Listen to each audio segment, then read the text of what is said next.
Nos priorités, et les miennes en particulier, c'est d'essayer de conserver le nombre d'adhérents et d'essayer de les développer si possible. Ma mission principale, c'est le bien-être des citadins au sein du comité de ski de Savoie. Il y a 80 clubs, dont 16 clubs citadins, qui font soit du loisir, soit de la compétition, et donc avec des encadrements bénévoles qui permettent à des jeunes de faire 20 000 journées de ski durant une saison d'hiver, sur la saison par exemple 2015-2016. Et d'autre part, pour la partie compétition, l'organisation de journées de stage en complément de ce que font les clubs pour permettre à des jeunes d'accéder au plus haut niveau et à réintégrer les districts, le rôle étant quand même d'essayer de faire en sorte que des citadins puissent accéder au plus haut niveau. Pas faire des jeunes frustrés qui se disent qu'ils ne regardent que ce qui est des autres. Après tout, en leur donnant des journées de ski supplémentaires grâce au comité de ski de Savoie, peut-être arriverons-nous à sortir des jeunes d'un bon niveau. Ce que je veux retenir déjà, c'est cet hiver précaire et particulièrement précaire, c'est-à-dire les problèmes d'enneigement. Et cette année, ça a été quand même une saison où on en a particulièrement souffert. Et donc, des compétitions qui ont été remises, des entraînements tardifs, donc de la peine à mobiliser certains coureurs donc, de mon secteur qui sont vraiment des amateurs qu'on va recruter dans les entreprises. Alors c'est un peu voilà ce que je retiendrai de cette année. Ce que je voudrais, c'est essayer de remobiliser, parce que cette année a été un petit peu, on a périclité, donc j'aimerais qu'on retrouve un petit peu un effectif un peu plus soutenu. Parce que là, je ne suis pas arrivé, par exemple, à mobiliser 3 entreprises au niveau national dans les Vosges. Donc j'aimerais l'année prochaine à Bessan retrouver au moins 3, 4 ou 6 équipes d'entreprises. J'organise la formation MF1, MF2, ski alpin et snowboarder, ainsi que la formation continue sur une journée et qui doit être validée tous les 3 ans. Je suis responsable de la commission nationale des élus cadres bénévoles. Donc là, ça regroupe toutes les activités sportives bénévoles. Cette année, j'ai eu l'occasion de pouvoir inviter l'activité ski randonnée. Et à cette occasion, j'espère, par les années à venir, de pouvoir faire venir aussi des présidents de clubs de nos comités. On a aussi le congrès IFSI qui cette année s'est passé à Atuba au Japon et qui nous a permis de relier un peu les liens entre nations. Donc nous, on a réussi à présenter une formation santé-forme qui a été mise en place par la FFS au niveau de nos licenciés. L'activité de ski de randonnée, c'est le petit poucet du comité de Savoie. Sa centaine d'adhérents, encadrés par 10 moniteurs fédéraux. Elle reste très confidentielle et c'est bien dommage quand on connaît le développement de cette activité très prisée par un certain public, en particulier public de plaine, pour la qualité de son environnement dans un milieu montagnard encore préservé. Notre commission s'attache particulièrement à la formation des cadres, pour permettre une évolution en toute sécurité de tout le public qui nous accompagne. Je pense que finalement les jeunes commencent, et surtout les présidents de club commencent à prendre au sérieux la commission sécurité. Enfin, c'est surtout pour eux, je pense, parce que c'est très important et je crois qu'il faut qu'ils répondent aux demandes qu'on fait actuellement, et surtout sur la mise en place de règlements et sur en place d'un feuillet qu'on demande de remplir après tout accident d'un coureur de leur club. Voilà. Les accidents sont dus à beaucoup de choses, je pense. La première chose, on va dire pour les coureurs, on parle pour les jeunes. Je sais par exemple, il y a une méconnaissance complète des réglementations des remontées mécaniques. Les jeunes, lorsqu'ils prennent un télésiège, une remontée mécanique, on les voit slalomer et tout.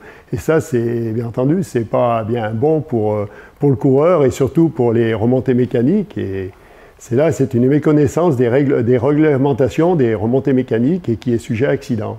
Pour la nouvelle saison, on a des priorités. C'est premièrement que tous les présidents de club fassent attention que les feuillets soient bien remplis dès qu'un accident a lieu, on ne les souhaite pas, mais dès qu'il y a un accident, aussi bien en stage, de printemps, d'automne, d'été, aussi bien sur les courses, sur les compétitions, c'est obligatoire de remplir ce formulaire, de l'envoyer au comité de Savoie qui après le transmet au niveau de la fédération. Cette année, ça n'a pas été une année trop riche en blessures et c'est bien. Après, le point par rapport à l'intersaison et les objectifs du suivi médical des athlètes, ça a été donc la nouvelle organisation de la surveillance médicale réglementaire des skieurs par de nouveaux textes auxquels il faut s'adapter et pour lequel on a réussi quand même à maintenir un suivi médical de qualité pour les skieurs espoirs du comité de Savoie. C'est toujours, nous en tant que médecins, c'est bon, au-delà de la qualité du travail et des soins pour une bonne prise en charge en cas de blessure, de la blessure à la réathlétisation et au retour au sport. Ce qu'on souhaite bien sûr, c'est une prévention maximale en fonction des risques que l'on voit poindre chaque année et qui cette année par exemple, et pas que cette année, on met vraiment l'accent sur les problèmes de dos qui sont vraiment devenus très fréquents et pour lesquels on essaye on a fait des études et on essaye de ressortir ce qu'il faut pour prévenir au maximum la survenue de lombalgie chronique chez le skieur adulte, quoi. La délégation dont je suis responsable depuis l'automne 1976 voit son activité réduire au fil des années. Ses interventions sont ponctuelles, voire absentes, comme cette saison. En conséquence, je propose que l'on réfléchisse à son évolution lors d'un prochain comité directeur. Je pense que l'heure est venue de créer une délégation ou une commission éthique qui aurait un rôle de médiation. Elle donnerait un avis après audition des parties, elle aurait pour rôle de trouver une solution amiable aux problèmes rencontrés. J'appartiens d'autre part à la commission juridique de la FFS qui, elle, est sollicitée plus régulièrement. Cette commission a d'ailleurs cette année mis au point les statuts, le règlement intérieur et le découpage des ligues.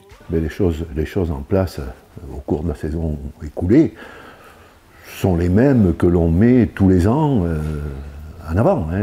Des remises à niveau, c'est des mises en situation, c'est l'apprentissage de nouvelles règles, de nouvelles conditions de jugement, etc., etc. La technologie, c'est quelque chose de très récent pour nous.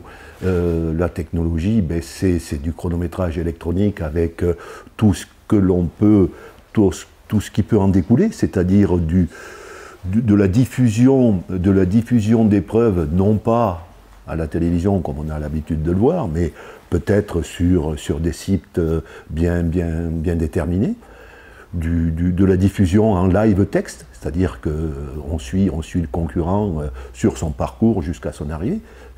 Ça, c'est la nouvelle technologie, c'est quelque chose où les gens ne sont pas effectivement très formés.